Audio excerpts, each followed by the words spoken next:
Prossima Il est fermata. plus difficile What de... are you doing? Wow!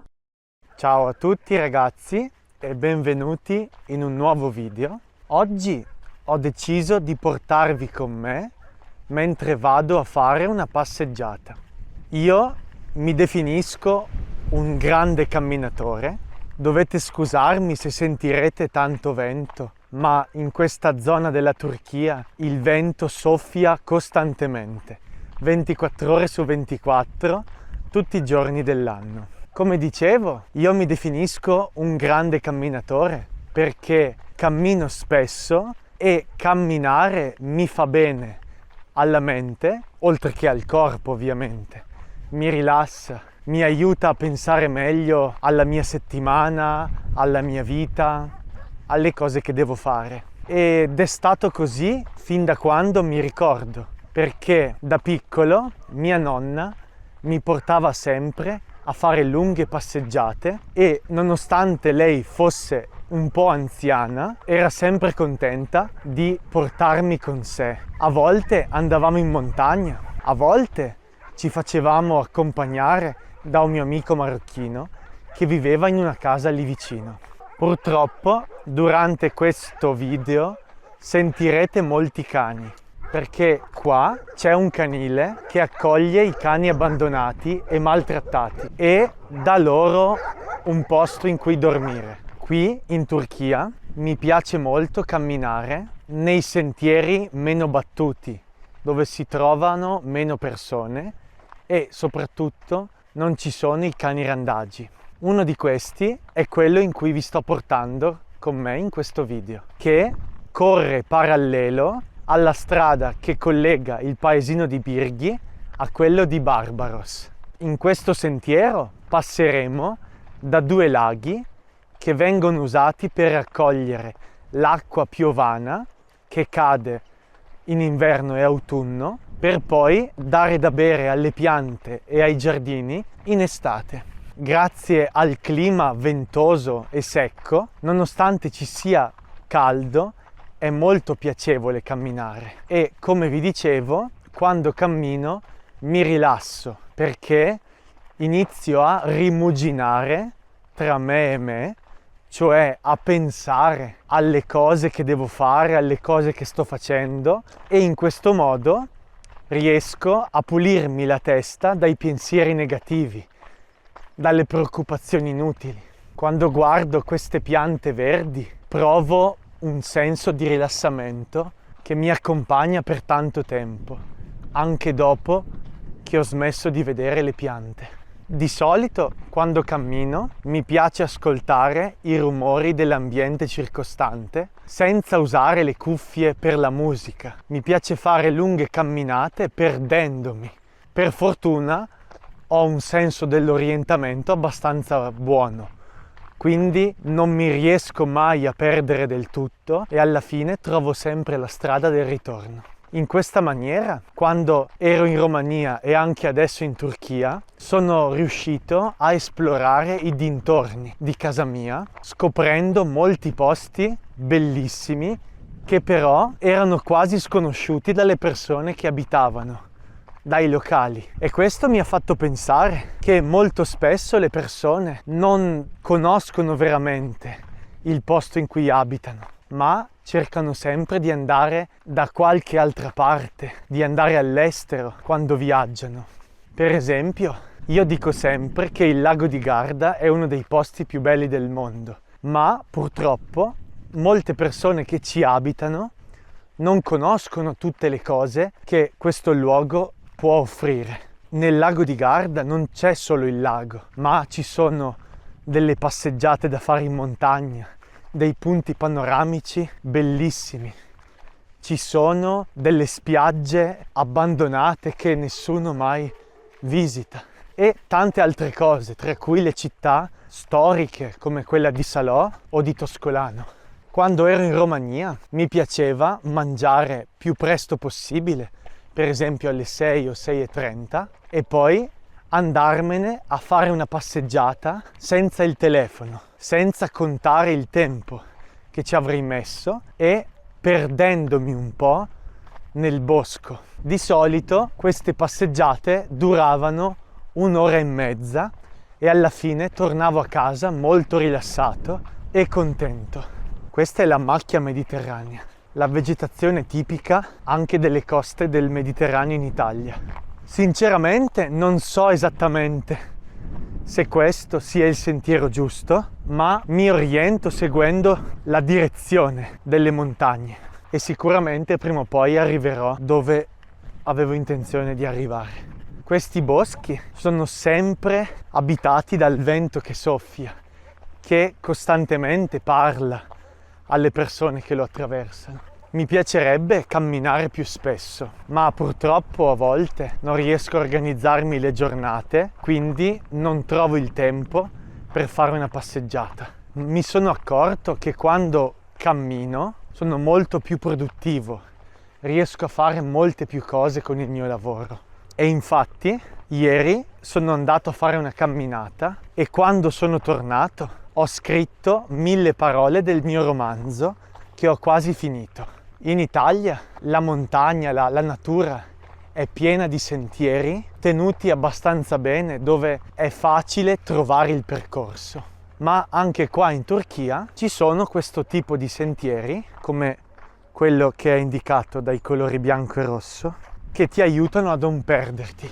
Adesso passeremo da uno dei laghi di cui vi ho parlato all'inizio del video. Questa zona è molto tranquilla, ma durante la stagione delle piogge, tra ottobre e maggio, diventa molto difficile camminare in queste zone a causa della pioggia che fa diventare tutto il terreno umido. Per fortuna, quando io ero venuto qui la prima volta, avevo delle scarpe in Gore-Tex di una marca italiana fatte per camminare in montagna e quindi riuscivo a fare questi percorsi nonostante ci fossero pozzanghere dappertutto. Poi, arrivato a casa, dovevo sbattere le scarpe per almeno 2 minuti cercando di togliere tutta la terra che si era accumulata sotto le suole.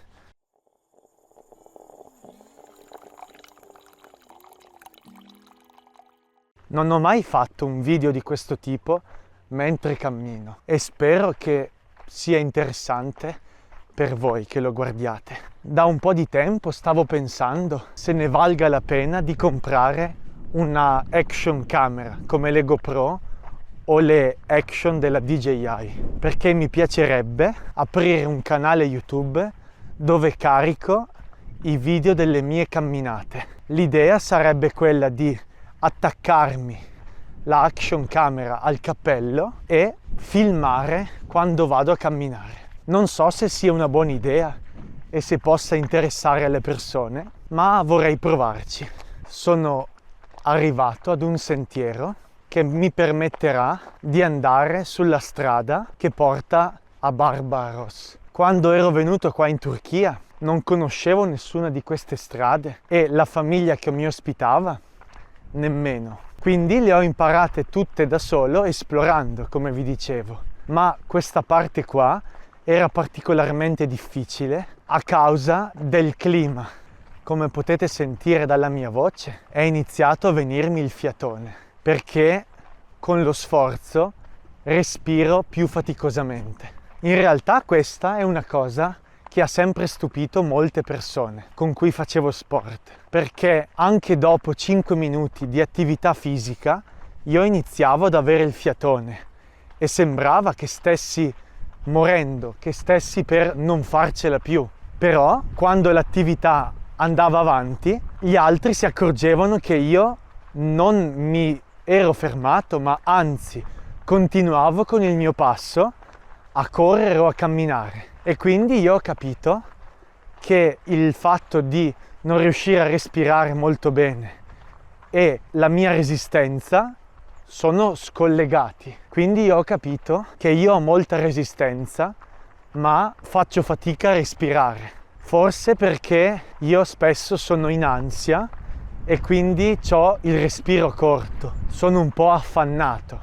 Sento uno scampanellio, come se qua vicino ci siano degli animali al pascolo, probabilmente delle capre.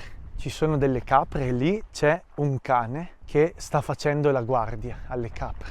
Cercherò di non disturbare il pastore, però devo ammettere che mi piacerebbe farci 2 chiacchiere, anche per fare un po' di pratica con il turco, che ho recentemente ripreso a studiare. Quando ero in città a vivere, mi piaceva mettermi le cuffie ed ascoltare dei podcast per imparare le lingue. Avevo cominciato con il tedesco quando ero a Bologna, ma purtroppo ascoltare e basta non era abbastanza. Quindi dopo un po' avevo perso la motivazione, smettendo di studiare il tedesco. La seconda volta è stata quando ero in Francia e avevo iniziato ad ascoltare un podcast in francese per imparare questa lingua. E il podcast per la prima volta non era un prodotto destinato a chi impara una lingua, ma era destinato proprio alle persone che parlavano francese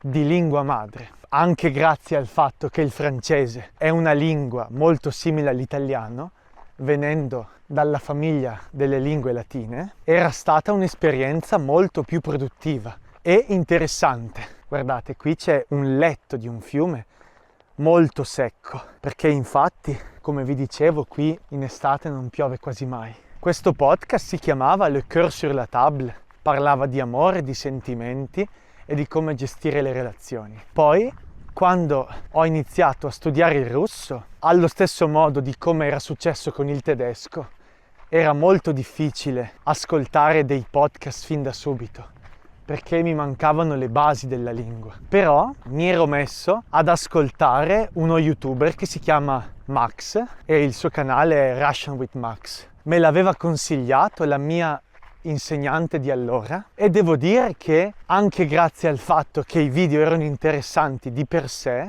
riuscivo ad ascoltare e a capire qualcosina.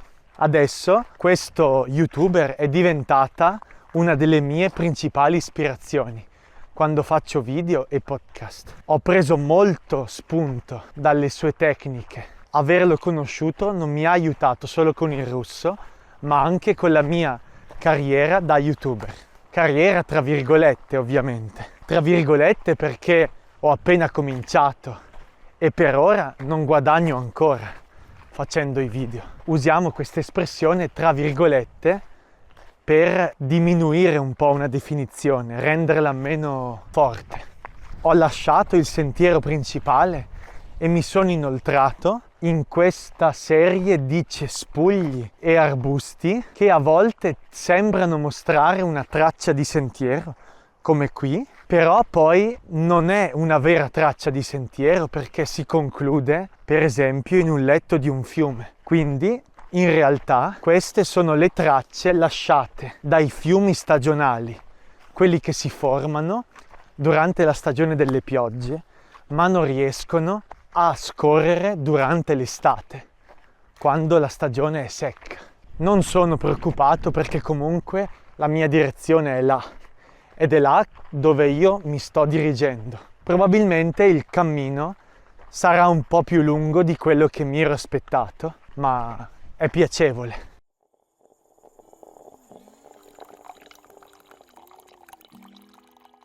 Dovete immaginarvi che qui, in estate, la terra è durissima, ma dall'autunno alla primavera, con le piogge, diventa morbidissima e sembra quasi di essere nelle sabbie mobili che ti risucchiano.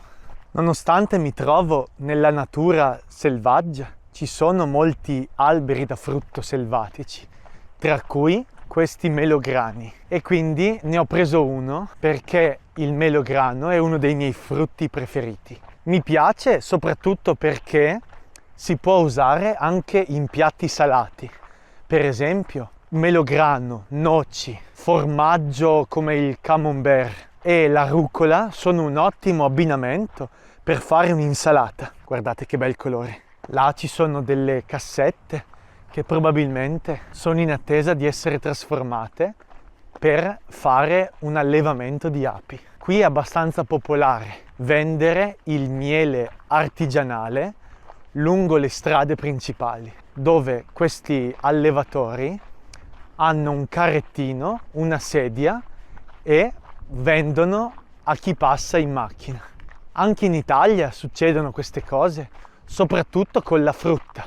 Visto che siamo entrati in una radura senza alberi alti, qui il vento scorre molto più forte rispetto a quando ci trovavamo all'interno della foresta. E come vi dicevo, là c'è la mia destinazione, il paese di Barbaros. Forse riuscite a vedere la moschea con il minareto bianco che torreggia sul paesino. Posso dire di essere una persona semplice, che non ha bisogno di cose troppo particolari per godersi la vita. Infatti, il camminare è una di queste cose che, per quanto sia semplice, non richieda particolari investimenti o attrezzature, mi dà un sacco di piacere. E per me è come fare una vacanza, come fare un viaggio. E poi non sono mai da solo, c'è la mia ombra che mi segue. Voi non l'avete sentita, ma vi ha detto di iscrivervi e mettere mi piace. Ho appena visto passare una macchina e i passeggeri della macchina sono un ragazzo che avrà forse 20 anni, ma probabilmente 18, e un bambino che forse avrà 12 anni. E indovinate chi guida la macchina? Il bambino. Credo che il ragazzo grande abbia portato suo fratello o suo cugino a fare una prova di guida in questa strada abbastanza isolata. Qui vicino ci dovrebbe essere una specie di pista d'atterraggio di un elicottero, perché poco sopra quella collina c'è l'Istituto Tecnologico di Izmir, un'importante università, e credo che da queste parti facciano delle prove o dei test scientifici. La macchina sta ritornando. Io ho iniziato a guidare molto tardi, sono sempre stato negato a fare queste cose pratiche e sono anche stato bocciato al primo esame di guida pratica. I miei genitori, i miei nonni non mi hanno mai fatto provare a guidare quando ero piccolo. Non ho nemmeno mai guidato un motorino prima di compiere 18 anni. Adesso ci avviciniamo a questa specie di hangar coperto dove vi dicevo penso ci sia la pista d'atterraggio degli elicotteri. E la macchina è passata di nuovo per un altro giro. Venire qua di notte deve essere molto suggestivo. A volte per terra puoi trovare dei vetri di varie bevande, tra cui quelle alcoliche, perché i ragazzi vengono qui in gruppo e fanno festa. Comprano delle birre, del raki, che è la bevanda a base di anice tipica turca, che in greco si chiama uso, e cose di questo genere. E stanno qui a chiacchierare, magari si portano delle casse per mettere la musica. Devo ammettere che nonostante ci siano ancora dei rifiuti, come queste lattine di tonno, il luogo è molto più pulito rispetto a quando ero venuto la prima volta. Infatti avevo trovato varie bottiglie di vetro e delle lattine di birra. Questa volta qualcuno, forse della municipalità, ha ripulito tutto. Adesso dobbiamo trovare la strada e non sono sicuro da che parte bisogna andare. In questi boschetti di arbusti tutte le strade sembrano uguali. Ah, ecco il sentiero. Devo dire di essere un po' spaventato perché in queste zone ci sono dei campi di meloni e questi campi sono preda dei cinghiali che la notte li devastano perché scavano cercando di mangiare i meloni e le radici addirittura. I proprietari di questi campi si appostano con il fucile per uccidere questi animali selvatici. Nonostante non sia ancora buio, però il sole ha cominciato a calare, quindi non mi sento proprio sicuro a fare questa passeggiata. Ho calcolato male il tempo. Adesso le giornate si sono accorciate rispetto a 2 mesi fa e quindi il sole ha iniziato a calare prima. Guardate che belle le ombre degli alberi e i raggi di luce che si infiltrano tra le chiome. Questo era un video un po' diverso dal solito. Se vi piace e mi piace, probabilmente ne proverò a fare un altro in futuro. Come al solito vi ricordo che nella descrizione c'è il link al mio sito con le trascrizioni. Spero di esservi stato utile e ci vediamo al prossimo video. Ciao!